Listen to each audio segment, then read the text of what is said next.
Hello, how are we? Welcome back to the channel and welcome to our second gathering of your monthly music club, Honorary Mentions. Just like a book club, I pick out some quality material for you to enjoy throughout the month and we discuss it. I'm thinking what I'm going to do, because you guys are most interested in the lyric analysis videos, I will ask near the end of the month what song you enjoyed the most, and I will do a full dedicated in-depth video about that chosen song. So that means next week you can expect a full in-depth deep dive, pun fully intended, into Dive by Olivia Dean, because that really seemed to be the strong favourite. This month, because of course Valentine's Day will be coming up, I have decided to focus all our songs on love and romance, because I think sometimes it's nice to indulge in that stuff, even if you have been single for almost 4 years now. Anyway, let's get stuck in.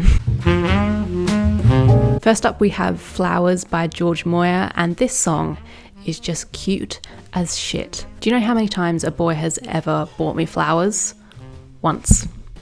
Once in my entire life has a man bought me flowers. So sometimes I like to escape into this song. I absolutely love the first lyrics. Buy her flowers because I feel like I want to impress her. She likes saving money, so I got them cheap. I feel like George just has that very English style of songwriting where they take like little observations and turn them into make them seem like the most romantic thing ever. It's a really feel-good tune. It's pop just done so right, and I think it's a great way to kick off the playlist. There was no way I could make a love song playlist without some good quality soul, so I have chosen, of course, the Empress of Soul herself, Gladys Knight. No One Could Love You More, backed up by the Pips. This is just an absolutely classic declaration of devotion. 100% going to be on my wedding playlist. It's big, brassy Motown. Gladys's vocals are just triumphant as ever, and it's really stood the test of time. I think Gladys is actually on her worldwide farewell tour at the moment, so if you see her coming to your city, please go. She is such an incredibly important woman that really paved the way for women in such a male-dominated industry. Just absolute legend. You guys, I think, are gonna absolutely lose your shit over the next one because it's so sweet. It is Get Her Off My Mind by John Myrtle. This guy does not belong in this decade. It's actually ridiculous. He's got such a 60s singing voice. It's this adorable British indie track that just needs to be used in a rom-com set by a little seaside English town. Can't even put into words just how lovely this song is. Oh my god. Okay, girl crush alert. I love Hayley Williams. She's everything I want to be.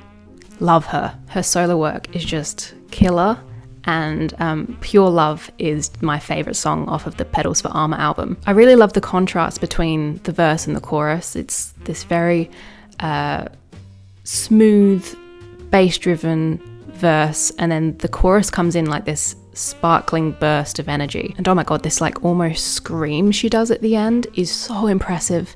Hayley's got such pipes on her, but that is something we've always known. The Keeper by Blossoms. Where do I even start with this one? This is just the song for all the hopeless romantics out there. It's about realizing that you want to spend the rest of your life with someone without even knowing if the feeling is reciprocated yet. Kind of similar to John Myrtle, Tom Ogden does not belong in this decade. It's he's just this timeless soul that is traveling through the decades to share his love and light. There's no way you can't feel happy listening to this song. It's so sweet and uplifting, and I'm really exposing myself here for how soft I am about romance sometimes, because I think most of the time I can come off a bit cold, but I'm really not. I just know you guys are gonna love that one. You all know how I feel about Whitney by now. I've talked about them enough. Real Love kind of reminds me of Pure Love in the way that the verse is steady and then the chorus is just this bright burst. It sort of shows a bit of a departure from their early work, but it still maintains that just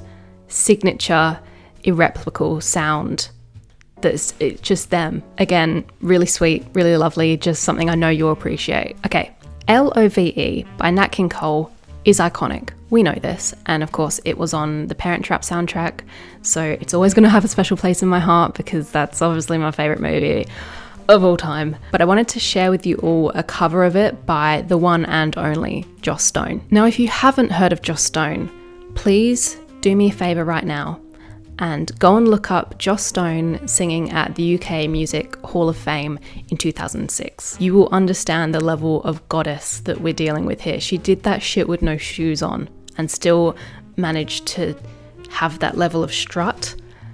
Just absolute queen behavior. Yeah, she just brings this funky new take on LOVE, and it's so good.